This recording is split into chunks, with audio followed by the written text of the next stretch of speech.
Welcome to rSlash, Am I the Butthole, where OP's wife almost poisons their 2-month-old baby. Am I the butthole for saying what my wife gives our infant in front of our child's doctor? My wife and I have a 2-month-old daughter. For the past month, my wife has been feeding our baby mashed potatoes, applesauce, sweet tea, assorted fruit juices, and other things. The last time we went to the doctor, our pediatrician told us to not give her anything except for formula until she was 4 to 6 months old. My wife does not care and says that she knows best for our kid and that our doctor is not the parent. Our daughter is always constipated and she screams for hours at night, and my wife just says that she's colicky. I've asked my wife numerous times to stop feeding our infant table food and go back to giving her formula. She's only feeding her 1 or 2 bottles of formula while I'm at work. The other morning my wife was cooking scrambled eggs and oatmeal and I was off work. So I started to make our daughter a bottle and feed her, but my wife stopped me and told me not to fill the baby up with formula because she wanted the baby to eat her oatmeal first. I fed the baby the bottle anyway after a huge argument.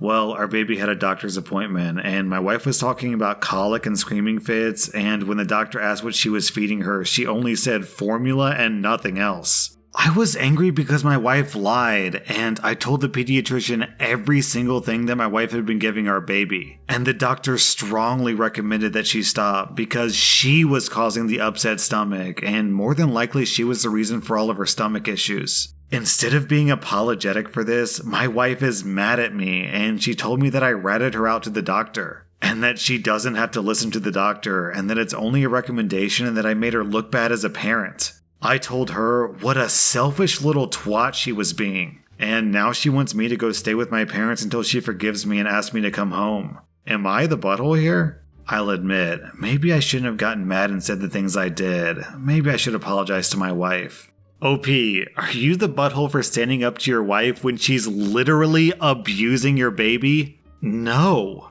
OP, let's be clear about this. Your wife is literally endangering the life of your child. 2-month-old babies just are not built to handle that kind of food.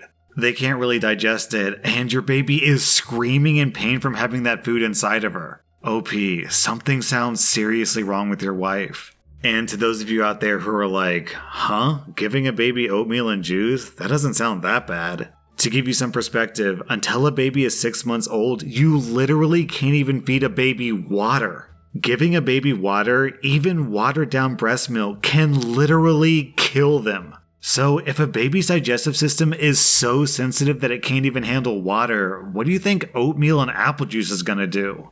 Am I the butthole for not babysitting for my sister-in-law anymore after she called the cops on me? My sister-in-law and I have an agreement. She watches my kids 3 days a week and I watch hers 3 days a week. This agreement has stood since March 2020 without issues. Any changes have been discussed weeks in advance. A couple of weeks ago, we had an argument. The next day, I brought my kids to her house, dropped them off, and left. I didn't speak to my sister-in-law because when one of us is in a rush like I was, it's standard for us to just stay in the car, let the kid out, and drive off when you see the door open. I drove to work about 40 minutes away. When I got there, I had about 20 missed calls and even more texts, all from my sister-in-law, all saying that she didn't want to watch the kids given our arguments. Her first text arrived a little bit before I got to her place, but I didn't see it until I got to work because my phone is always on silent when I drive. I called her, said that I'd arranged to work from home, then come get the kids. She said that I have 45 minutes to get back to her place or she would call the cops. I told my supervisor the situation and she said that I could leave after I did a few things. This delayed me by about 20 minutes. When I got back to my sister-in-law's just over an hour later, she said that she'd already called the cops when the 45 minutes ran out. I then had to stick around long enough to tell the officer that I did not abandon my children. There was just a communication issue. My sister-in-law and I had another shouting match over this. I arranged for other childcare for my kids, and I've been mostly ignoring her since. However, she reached out and apologized and asked if I'd be willing to go back to the old childcare arrangement. I told her to go screw herself. I work with children. If I have child abandonment on my record, I would never work in my field again, which she knew. And her calling the cops was a massive overreaction, so if she needs a babysitter, she can go whistle for all I care. She said that if I checked my phone, talked to her that morning, or came back when I was supposed to, she wouldn't have needed to call the cops. And that I did this to myself because I didn't check my phone when we had just fought the night before. I told her that if she thinks that I'm babysitting for her, she's effing delusional and she's on her own. Because of my refusal, it's looking like she may have to quit her job because my brother and her would pay more for a babysitter than they would earn from her working. My mother and brother have both called me a butthole because there were no consequences to her calling the cops. And that while she did overreact, she apologized, so I should just forgive her and move on. Her income loss would also mean that she, my brother, my niece, and my nephew might have to move somewhere cheaper, and that my brother might have to take on extra hours at work, and in an extreme scenario, they may even be completely unable to live independently, meaning they'd have to move in with her parents who live several hours away. Am I the butthole?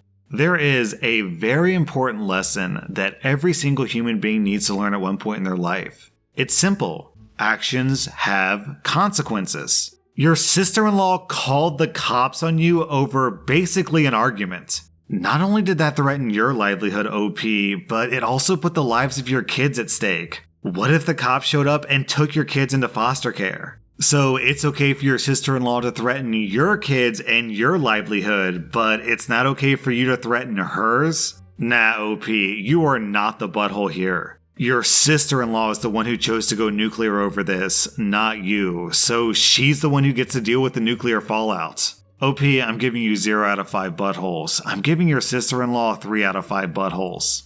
Am I the butthole for putting ugly one-way mirrors on the windows facing one of my neighbors because I saw the husband looking in my windows? I live in an apartment on the ground floor of a house that's converted into apartments. My neighbors can see my whole backyard and vice versa. My apartment has a whole wall of windows that are on the back of the house. They're gorgeous, and they're a big reason why I picked the place. I love keeping plants, and they let in a lot of light. Looking out, there's my neighbor's backyard, which is large and comes up close to my place. The property line is maybe 10 or 15 feet from my windows. Now that it's gotten warm out, I've noticed the husband of the family who owns that house looking into my apartment a lot. Sometimes I'll look up and see him, look away, then look back minutes later and he's still looking. I started using the shades during the day, but that was kind of annoying because my place is a dark, cramped shoebox without the windows open. And I can't do that for long because the plants were struggling without light. So I bought these window coverings that make windows into one-way mirrors.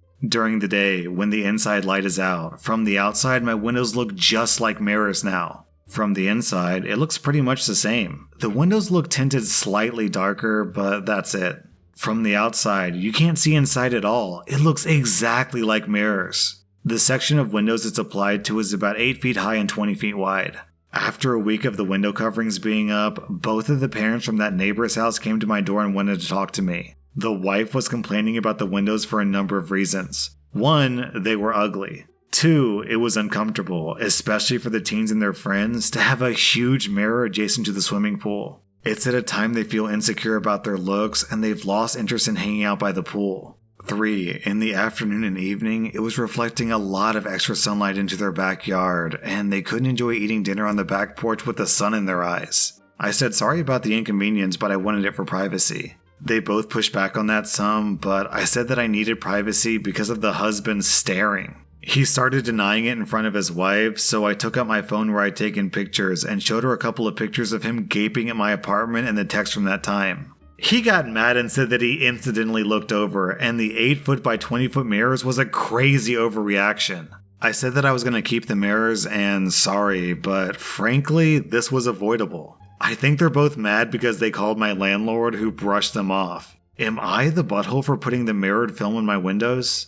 Nah, OP, the only thing you did was show your neighbors the consequences of their own actions. If they really want privacy that bad, they can put up a fence. Right? Like, if they don't want to look at your windows, they don't have to. Just buy a privacy fence. Am I the butthole for getting my neighbor's car towed?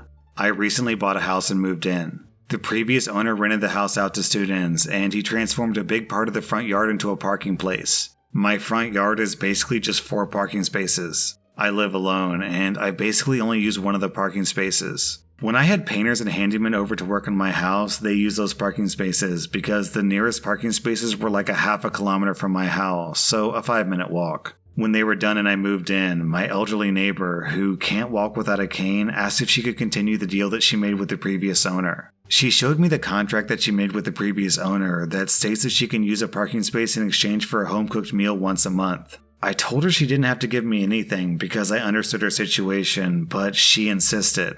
So I signed the contract to let her use the space closest to her house. This went on for a couple of months before another house on the street was sold, and the new neighbors asked if their handymen and painters could use my parking spaces until they were done because it wasn't handy to make them walk all the way back and forth from their truck. On my street, it's illegal to park on the street. I told them that was fine, but only the handymen and the painters could use my spaces. And when they're done, I don't want anyone else using my parking spaces. I like to keep those spaces open for my girlfriend, my friends, and my family. Fast forward a month, and after the handymen and painters finished the house, the new neighbors started using my parking spaces. I told them that wasn't what we discussed and they had to leave. They told me the spaces are community spaces and she and her husband could use them because I didn't need 4 spaces for myself. I told her to either move her cars or I'll have them towed. They moved their cars and didn't use the spaces anymore for a week. As soon as she parked her car there again, I immediately called a tow company, and half an hour later, her car got towed. The next day, she approached me and asked what happened to her car. I told her that I had it towed because she parked in my front yard. My friends tell me that I'm being a petty butthole for having my car towed and that I should apologize. My girlfriend tells me I did the right thing because they would have probably claimed my entire front yard as their personal parking places if I didn't make a point out of it. So, am I the butthole here? OP, you're asking if you're the butthole for protecting your private parking space? Your private parking space, as in privately owned. Those are your parking spaces, so you can do whatever you want to with them. What makes matters worse is that private parking spaces have real monetary value, especially in a neighborhood like yours where parking is severely limited. If your neighbors really want to use those parking spaces, then they can offer to buy them from you just like your other neighbor did. Granted, they'd probably have to fork over cash money instead of a homemade meal because F them. OP, you get 0 out of 5 buttholes. I'm giving your neighbors 1.5 out of 5 buttholes. Like, what did they expect? Am I the butthole for kicking my 3 sisters out of my wedding after they came with their kids? My wife and I got married 2 weeks ago. We wanted a child-free wedding and we let everyone know, and everyone was okay with it. Everyone except for my family.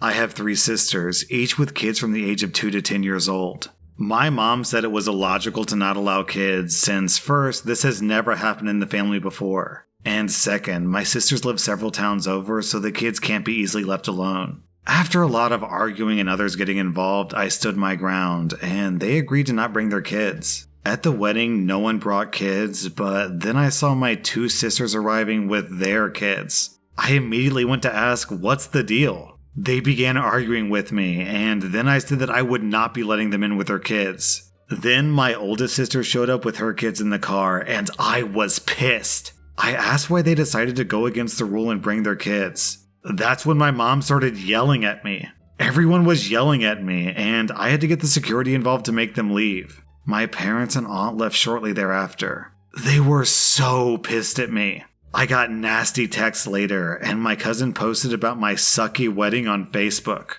Days later, I got my family together, and I explained that what they did was wrong. I said, if I let my sisters bring their kids, then what message does that send to my in-laws and friends who wanted to bring their kids but couldn't? My sisters argued with me, and it turns out my mom told them to bring their kids and she'd deal with me later. I told them they could have arranged for a babysitter, but my mom said they wanted to celebrate as a whole family. She said that I ruined my own wedding by making a scene, and everyone will always remember my wedding as a disaster. They said the only way to fix this is to have another wedding and include everyone, especially kids. I called them unreasonable. I asked my mom where the hell she got the nerve to demand that. They blamed my wife and said that it was a deliberate choice. I just left. They started talking to my wife, trying to convince her that they don't approve of what happened, and they're giving us a chance to fix the situation, otherwise the relationship is damaged. This has been a complete headache because I don't think that what I did was wrong. I just wanted my family to show some respect for my wife and her family. OP, I usually try to avoid making comments like this, but I'm just calling it like I see it. Your family sounds super trashy. They said it was so important that they bring their kids because they want to celebrate with a family, and yet they're completely okay with yelling at you and ruining your wedding? Nah, that's a complete and total lie. I'm guessing the real reason is that they just didn't want to pay for a babysitter. At the end of the day, OP, your wedding, your rules. I'm giving you 0 out of 5 buttholes. I'm giving your family 3.5 out of 5 buttholes. That was rSlash Am I the Butthole, and if you like this content, check out my Patreon where I publish extra episodes. Also, hit that subscribe button because I put out new Reddit videos every single day.